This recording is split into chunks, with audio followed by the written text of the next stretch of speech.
Welcome to the Press Box. I'm Ryan Thorburn, joined by Steve Mims. Steve, first of all, welcome back from the road to the Final Four.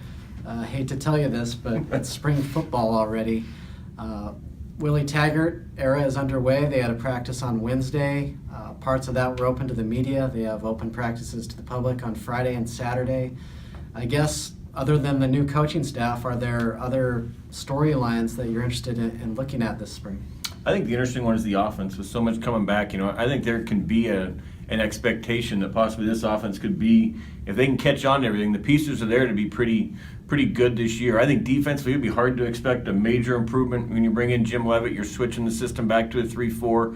Again, a lot of new guys, young guys, so I can't expect a whole lot of improvements on the defense in year one. I do think there's a possibility, though, that with a quarterback potentially in place and Justin Herbert, guys like Carrington Freeman coming back, Tyrell Crosby on the line, that you could see this offense, if it can pick up the offense and the guys kind of head into the season feeling like you could be at a position where you can put up 35, 40 points a game and maybe again be in a position to outscore what your defense gives up. Yeah, we had a chance to talk to Justin Herbert yesterday for the first time since before the Oregon State game. And obviously he took the news that Mark Helfrich and the assistants were going to be let go pretty hard. But it seems like he's had a good offseason and he's really excited about this. One of those reasons is the Gulf Coast offense, very similar. The terminology may be a little bit different, but overall, Justin should be able to pick up where he left off last year and take it to another level.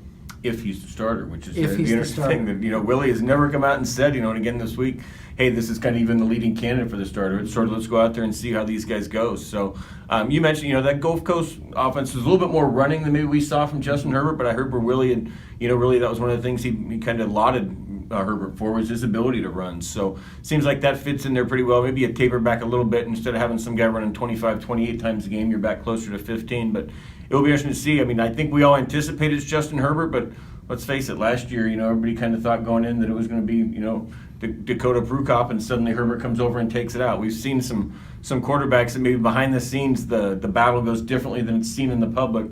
We'll see if Justin emerges as the guy. Yeah, just the snippet we watched yesterday. Terry Wilson looks like a very, exciting prospect. He throws a nice ball. He's big. He's athletic. You could vision him running this offense, at a high level. They have a true freshman on campus, Braxton Burmeister. He's the only quarterback in the group that was recruited by this coaching staff. So there is some intrigue there. I just look at it, not only Justin's experience, but, he beat out Wilson last year, he beat out Travis Johnson last year, and ultimately Dakota Prukop last year. So I don't see why he wouldn't be able to do that again. But that's up to the new staff, I guess. Yeah, and like I say, they've certainly, from the beginning, it's been, hey, if they're complimenting somebody, it always comes back to, hey, but they've got to fight for a job. And I think that's, the smart thing to do, obviously, when you're a new staff. I think we can assume Royce Freeman's going to start.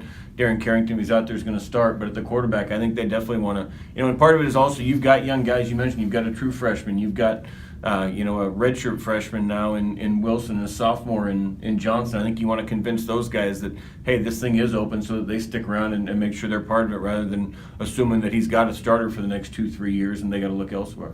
Defensively, Jim Leavitt takes over. Oregon has invested heavily in defense in terms of the coaching. He's making $1 million a year and some change. Did a great job at Colorado turning their fortunes around. When you look at the personnel, it's kind of like a group of 5 personnel in terms of the starters are pretty good, but you really can't afford a lot of injuries and off-field things like they had last year.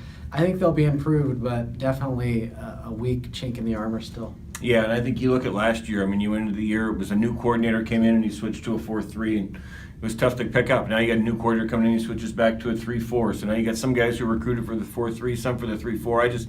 I think defensively you look at it, and it's the same thing I said when Brady Hoke came in last year. I think that's got to be a 2-3 year process to where you try to install some things and get them going in year one, but that year 2, year 3 might be the fruits of the labor come out.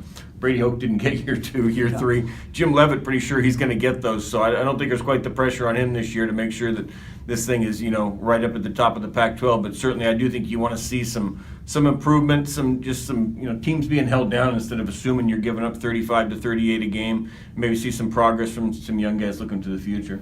All right, well, we'll see what they look like here coming up this weekend, and we'll report back at a later time. Thanks for tuning in.